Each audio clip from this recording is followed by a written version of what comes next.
Some of the questions in this homework talk about incomplete dominance. So here is a question to kind of refresh your memory of what incomplete dominance is. So we'll do this question together so you're able to do the one in your homework on your own.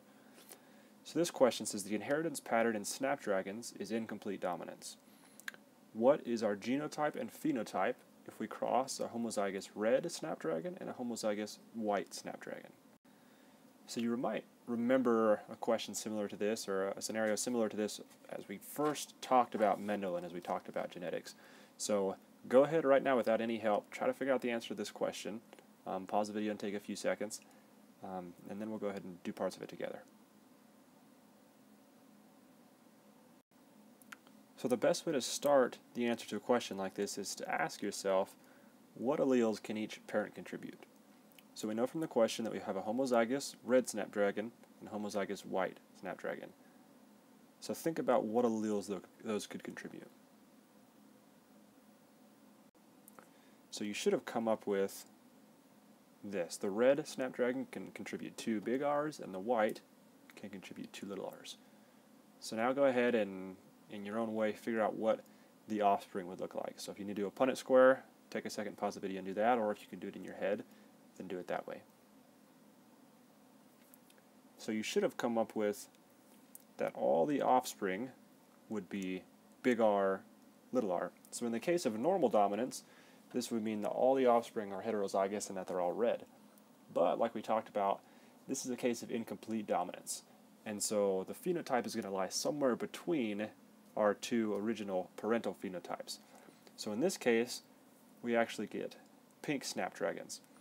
And so that's a very easy example of incomplete dominance, one that, like I said, you've probably seen before, and it should be helpful in figuring out the first few questions of your homework. Here's another genetics question similar to the homework. It says here, osteopetrosis, also known as marble bone disease, is an extremely rare autosomal dominant disorder where the bones harden and become denser.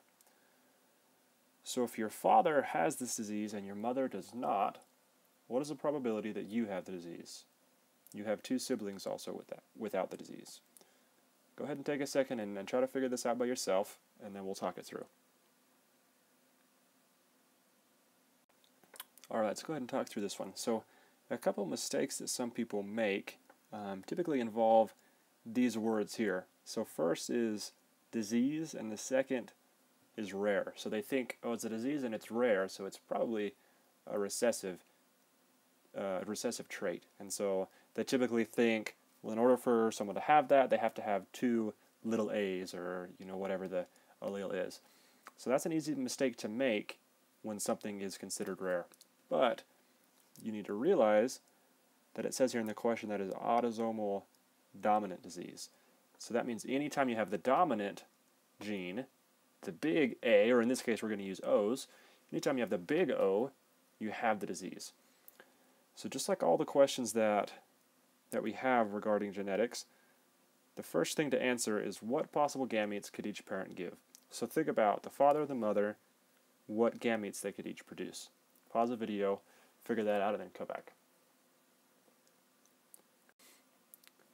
So you should have figured out that your mom will give 2 little o alleles, and your dad will have 1 big O and 1 little o. So let's take a moment and talk about how come we know that your dad's big O, little o, and not just 2 big O's. All it says in the question is that he has the disease. So what tells us this is because we know that you have 2 siblings without the disease.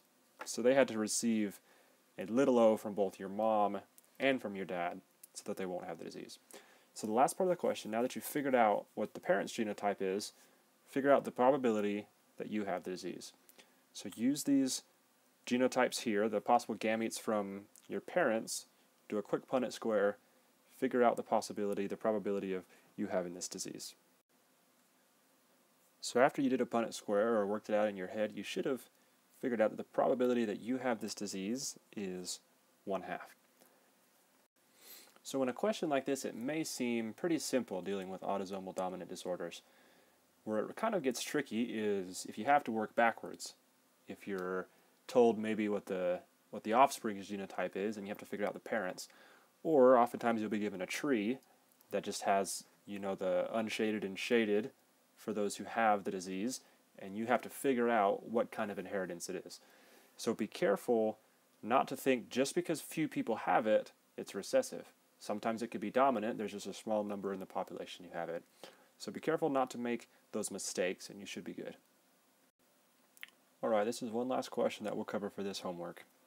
So this is one of many times that you'll have a question about blood type. This confuses a lot of students, and it really shouldn't. It's not too complicated.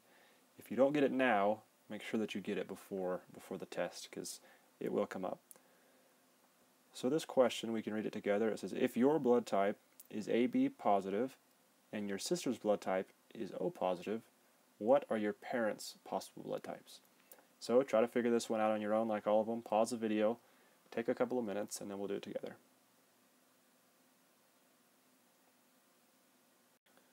So let's try to work this out. So let's drag both of your parents down here, and we'll start talking about what their possible genotypes are. So if you have AB blood, we know that we get one allele always from our mom, one from our dad. And so one of the two of them has to have an A and the other has to have a B. So we'll say that dad has an A and mom has a B. So if you switch to the other way around, you know, dad with a B and mom with an A, that's fine. But we know one has to go to each. So that's our first step.